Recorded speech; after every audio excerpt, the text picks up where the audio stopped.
So the UK is home to 6 species of deer.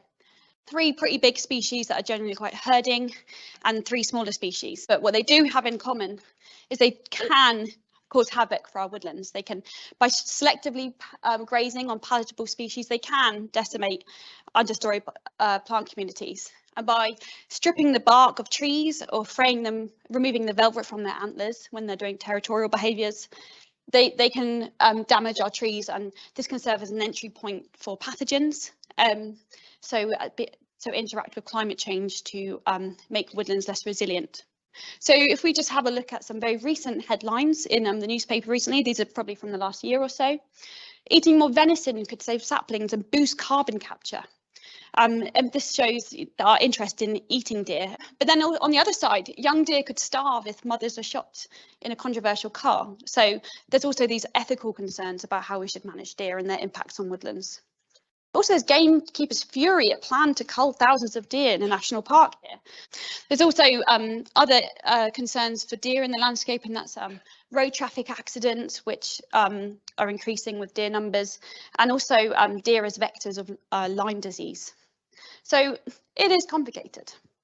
So to mitigate against deer damage to woodlands or other land uses, collaborative landscape scale deer management is considered the gold standard. So deer are mobile animals that move across the landscape. They don't respect jurisdictional boundaries, of course, and they have very large home range sizes, many species. But this is really ineffective when deer have different values to different people.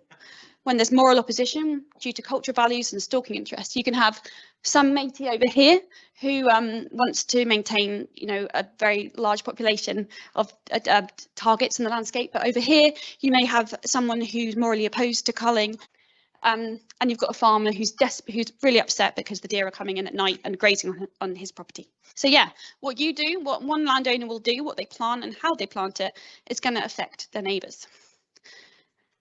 So this is where iDeer came in. So this idea for an interactive web-based decision support system. The main objective is to deliver this co-designed interactive decision support system to facilitate strategic woodland creation and management that minimises deer impact on new and existing woodlands. And this is a big collaboration between many people, social scientists and ecologists mostly. So work package 1, there's 3 work packages. This one's going to run around through the whole project.